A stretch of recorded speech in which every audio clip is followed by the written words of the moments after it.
That will do it for us today. I'm Chris Stewart. Denver 7 News at 5 starts right now. They should listen to the students. Douglas County students demand answers and accountability. We are students, and this is our schools. We should have a say in what happens. The school board did not allow the public to speak before firing the superintendent. Tonight, students are making it loud and clear they will not be silenced. I'm just glad that we're finally being heard. Aurora's mayor hopes the third time's the charm to enact a camping ban. The fact is, we need to clean up these areas. While Denver votes on putting millions towards sanctioned campsites. Safer for the individual, safer for the neighborhood, which means safer for the city. Douglas County teachers are threatening to leave. Douglas County students are walking off campus. And 4 Douglas County school board members are now facing a lawsuit. Good evening, and thank you for joining us at 5. I'm Ann Trujillo. I'm Shannon Ogden. Glad you're with us tonight. Now, that lawsuit was filed after last week's the conservative members of the board decided to fire the superintendent, Corey Wise. Now, the Douglas County Teachers Union says Friday's decision sends a clear message, quote, look for options elsewhere. Denver 7's Patrick Perez is following the fallout here, and Patrick, students are going out of their way. They want to show their support for the former superintendent. But the message those students want to say really is long lasting. They want these new board members to know that their voice matters too. Students across Douglas County made their voices heard Monday. First day back after the new board members voted to fire Superintendent Corey Wise. He's done so much for the teachers here. 11th grader Audrey was one of several hundred students we saw walk out of Highlands Ranch High School shortly after 1 o'clock.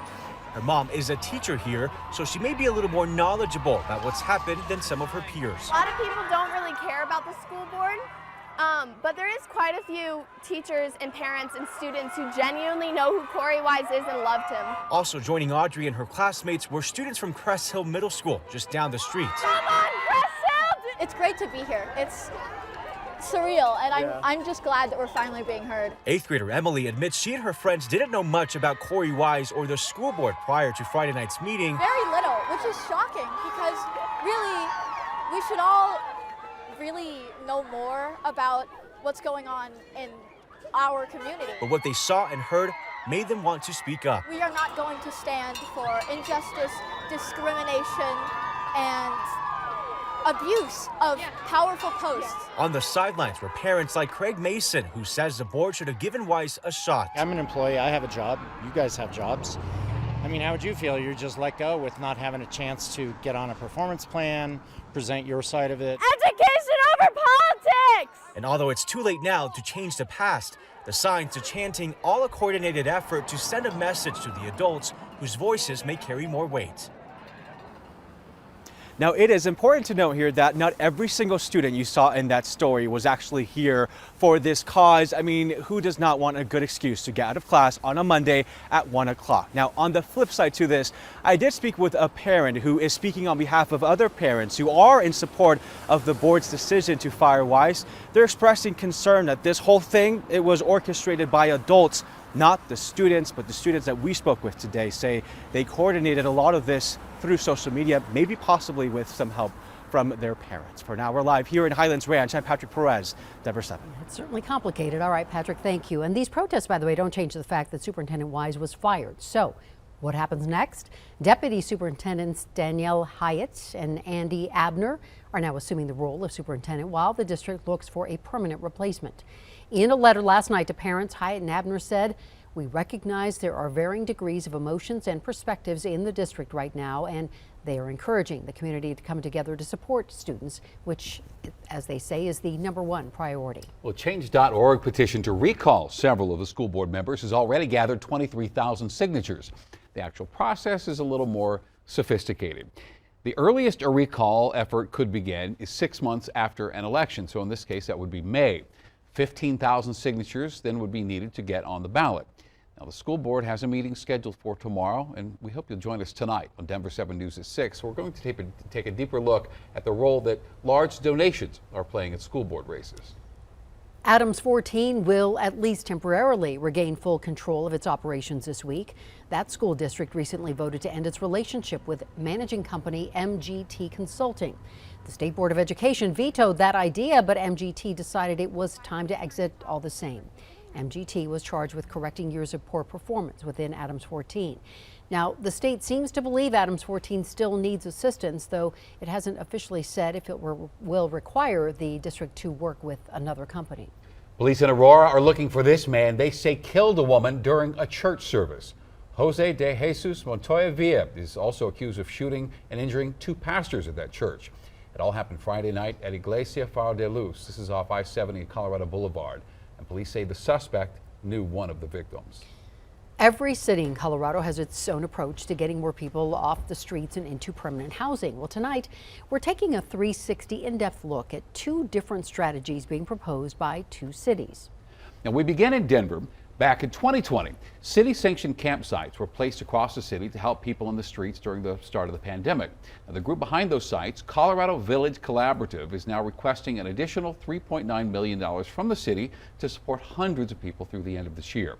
Denver 7's Russell Haythorne is live at one of those sites. This is 8th and Elati. Russell, Colorado Village Collaborative says these campsites are working. Those who live near there, they have a different story. Exactly, Shannon. Advocates of these encampments say they get people off the streets and keep these neighborhoods safer, but neighbors say that's a joke. They say since this encampment went up, for example, they've documented dozens of cases of drug use and violence, and some of these neighbors even feel like prisoners in their own homes. The city is poised to expand these safe spaces for homeless individuals like Melissa Ironshield. There's nobody that can get in here without permission, which advocates believe is a step in the right direction. I really support this low barrier approach, adding an alternative for folks that sleep outside to have another option. But neighbors say these safe spaces aren't as safe as advertised. Their operational policies we don't feel are enough to really protect our neighborhood. Security video and cell phone videos of the camp at 8th and Elati show ongoing issues. This guy wandering the alleys, screaming profanities at 4 in the morning. People yelling racial slurs. Another video shows 2 men in a verbal and physical altercation that went on for several minutes, ending with one man being expelled from the shelter. That just means he gets expelled into our street here. And then there's this from Emily Ostrander. Her packages stolen off her front porch, strung along the sidewalk next to the encampment. The contents of the packages gone. You don't have to, go through rigorous background checks or drug offender screening. Davida Gonzalez has lived here for decades and is now less than 10 feet from the new safe encampment. Yet she says she's never felt more unsafe in her life. There's some days I don't even come out of the house. She keeps her blinds closed on the north side of her home for as long as she can stand it. I don't want to go into depression either. Organizers and homeless advocates like Colorado Village Collaborative say these tents are safe and warm. They're designed for ice fishing. Bathrooms, showers, laundry, things that can keep them safe. We got heaters, little radios, lights and stuff, everything going on in the inside. The site is secured by fence that it's coded gate entry. But clearly that doesn't quite work to protect those outside the fence. Ostrander says there are better options. The Regis one is in the middle of an empty parking lot, hundreds of feet away from homes. To us, that makes a bit more sense. Neighbors say putting 50 people in this encampment alone is simply irresponsible.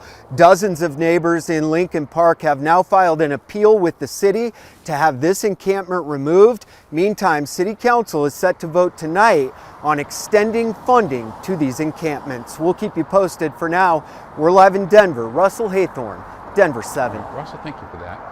And a program that helps teens and young adults specifically experiencing homelessness will soon expand in Denver.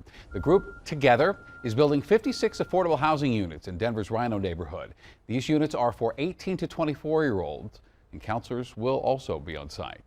We're just putting a small dent in it, but we really want to do more and more of this so we can work towards solving this problem. Together got its start in Boulder, and the group hopes to break ground on the Denver project sometime this year.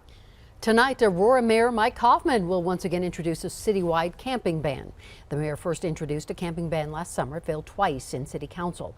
And Kaufman tells us the ban remains a top priority and he's ready to push hard for it. It's hurting our city in a number of ways. But I think the worst thing you can do to these people is to do nothing. And to allow them to, continue on their self-destructive behavior. And so I think the most humane approach is to stop them from doing what they're doing. And the camping ban does that. Now, of course, Kaufman is facing opposition, one of them being Councilwoman Allison Coombs, who says this ban will only lead to more people ending up in jail.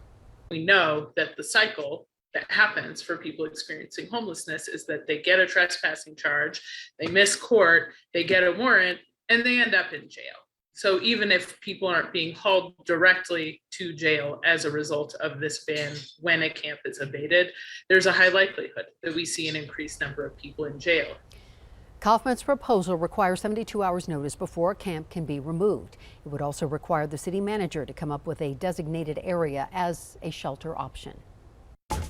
Two low-cost airlines are joining forces. We asked the experts if this will make for cheap flights, cheapen the experience, or both. People have shown time and time again that price is the #1 factor when they're booking flights. And a Colorado figure skater is forced to cut his Olympic dreams short. This absolutely does not define me as an athlete. I'm sorry that I couldn't continue this journey with you guys any longer. A mild and dry start to the week, but there is a chance of snow coming up in the 70s.